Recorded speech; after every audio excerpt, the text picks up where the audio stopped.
A tourist bus suddenly breaks down in the middle of its route, finding itself on a deserted road where a terrible creature attacks its passengers. My name is Alex and welcome to my channel. A boy in a yellow jacket runs through the forest as if escaping from something terrible. Falling into complete despair, he falls to his knees and cries bitterly. Sometime later, 5 teenagers, Non, Bess, Reggie, Winnie, and Carl, go on an excursion. The bus driver has known the kids for a long time and considers them friends. On the radio, they talk about the upcoming lunar eclipse, and Quinny immediately starts explaining how and why it happens. Because she knows everything, Joseph calls her a know-it-all and laughs good-naturedly at the girl. On the way, the teenagers behave normally, making noise, arguing, joking, everything as usual. Carl tells a riddle that Quinny immediately solves, to the laughter of the others. Then Joseph offers the teenagers to solve his riddle, a word with 8 letters meaning some virtue. The kids ponder, trying to figure out the intricate wordplay. When the bus stops on a forest road because a huge fallen tree lies right in front of it, Joseph decides to take another route and turns onto another road. He doesn't notice the bloody human hand sticking out of a pile of brushwood on the side of the road. Sometime later, the bus drives along the road and soon enters a thick fog. Nevertheless, the driver manages to see a dead deer lying on the road. The man has to get out of the bus to remove the animal from the path. The kids argue about whether to help the driver but decide that the man can handle it without them. They joke about the situation, not seeing that Joseph is in trouble. Soon, the driver returns to the cabin, but now he is held at gunpoint by an armed man who declares the bus hijacked. He orders Joseph to keep driving and tells the teenagers to behave calmly if they don't want trouble. Recognizing the escaped convict Pedro Ming, whom he had seen in a news broadcast before, a familiar detective had told him terrible things about the man. The boy is very scared, remembering that he especially likes teenagers. Meanwhile, Pedro demands that the kids throw their phones out of the bus so they can't call for help. Everyone except Reggie complies with his order. Noticing this, the criminal punches him in the stomach and takes the device, threatening the others. Night falls when the bus enters a military zone, entry into which is prohibited. But due to the darkness, the criminal does not notice this. Because he is just mocking Nolan, considering him a weakling. Meanwhile, the bus enters a tunnel, and suddenly its engine stalls. Pedro forces Joseph to obey him, taking Quinny hostage. The driver tries with all his might to comply with the demands when Pedro orders him to go outside. The kids watch in horror, fearing that the insane man will kill them all. Carl urges them to take the gun from him, but Reggie thinks the moment is not right since the criminal is holding Quinny. Nevertheless, he asks everyone to get ready. However, the light in the tunnel suddenly goes out, leaving everyone in complete darkness. Only the bus headlights are on, and in their light, Joseph sees a strange figure on the road.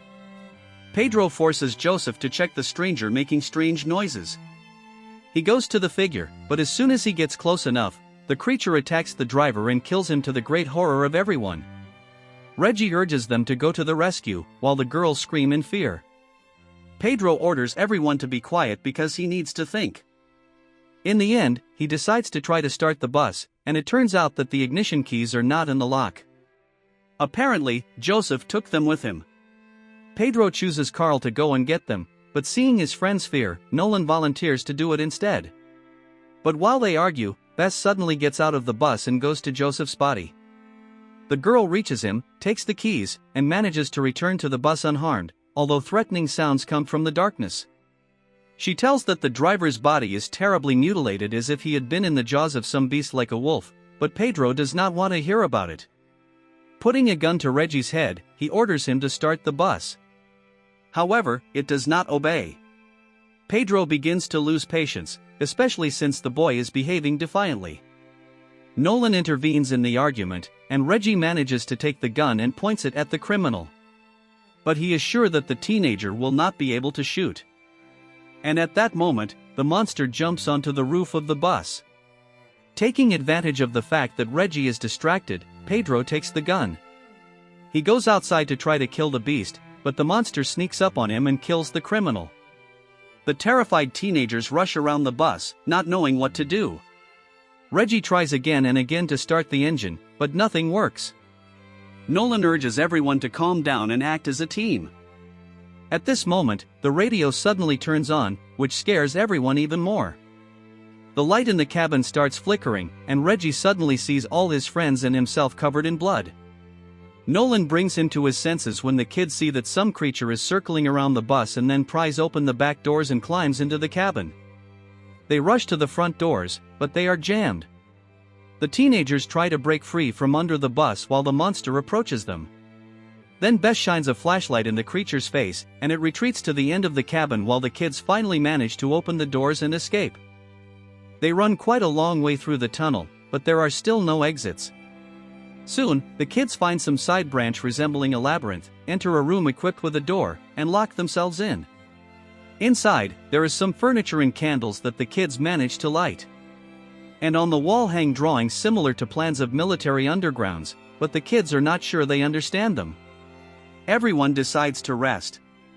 Reggie admits that his father, who left him and his mother, was once friends with Joseph, and now he is very sorry for the driver. To cheer up his friends, Nolan suggests figuring out the drawings, and together the kids calculate their presumed location. It becomes clear that nearby there should be a control center from where they can turn on the light in the tunnel, thereby defeating the monster. Nolan and Bess go in search of the main generator, while the other three remain in place. The two wander through the underground despite having a plan. At this time, Carl pretends to be a drummer, which drives Reggie crazy. Quinny tries to extinguish the scandal and asks Reggie to take her to the bathroom. At this time, Nolan and Bess come across some evidence that someone else knew about this creature and tried to kill it. Meanwhile, the teenagers go out into the corridor. The girl asks the boy to step aside, and Reggie laughs but complies with the request.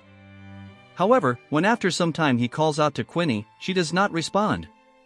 The boy rushes to find her and realizes that the monster has grabbed her and dragged her into the darkness. Reggie runs to Carl and asks him to help find Quinny. The boys search the corridor and find the creature about to bite the girl's neck. Reggie pokes the monster with a torch, and it releases the girl before her wound becomes fatal. And Nolan and Bess just find the generator and try to turn it on, but the switch is very rusty. Meanwhile, Carl and Quinny notice the absence of Reggie, return for him, and see that the boys are holding the monster. It almost kills him when the light flashes in the underground, scaring the creature away. Looking around the room in the light, Nolan and Bess find photographs, clippings, diaries, and countless drawings of someone obsessed with the idea of killing the monster. In one of the notebooks, they come across a photograph of a boy and a girl, Giuliano and Isabella. The couple goes to their friends, and when the command reunites, they together return to the room of the Avenger, where they examine the found evidence and find in the corner the dried body of a man. In the end, the kids understand that in 1971, Giuliano Serpi lost his younger sister Isabella, and this, by the way, was the same boy in the yellow jacket shown at the beginning. Nolan finds a record in the diary where Giuliano describes the evening when he and his sister went in search of adventures. The girl entered the old tunnel, and the boy lingered at the entrance, looking at the treasure map. When he heard a scream, he saw something emerging from the darkness and ran away. Later, the police searched the tunnel but did not find the girl's remains. Giuliano spent 40 years studying the creature and trying to defeat it, but despite all this, the monster turned out to be smarter and eventually won. Learning the truth, the kids decide that it is time for them to defeat the creature. Since he could not do it in 40 years, the kids unite, feeling like a real team. They reread Giuliano's notes again and develop a plan according to which Bess and Quinny should be bait. Nolan turns off the generator, and darkness falls. Reggie turns on the radio, the sounds of which spread like bait for the monster. The girls hide in the darkness, waiting for their time, and soon the creature comes. Bess and Quinny make the beast chase them, and they run as fast as they can. And when it seems that the monster is about to catch them, an exit appears ahead, where daylight is visible. The girls manage to run out, and the monster stops, not daring to follow the escaping prey. And then the running boys with burning torches appear from the tunnel, and the creature finds itself in a trap. The boys set it on fire from all sides and run out of the tunnel, and it writhes and squeals in agony until it finally falls dead. Sometime later, the teenagers become real friends because what they went through truly brought them together. The kids manage to solve Joseph's riddle, and the most valuable quality turned out to be courage. Only no one believed their story. Although the kids themselves considered it unimportant because they found friendship. Nevertheless, later, a familiar detective Carlo goes to the tunnel to investigate the teenager's story. He enters with a flashlight, but the light suddenly goes out. The man hears a rattling sound coming from the creature but cannot understand what it is. And when the detective sees the monster, it is too late to do anything. The creation of the Italians can be considered a kind of children's film in which an obvious moral is drawn, such as good and friendship defeat evil. But in reality, the modern teenage audience demands slightly more sophisticated stories. So there will be no blood-curdling horror in the project. Subscribe to my channel. Like this video and write in the comments what you think about this movie. See you very soon.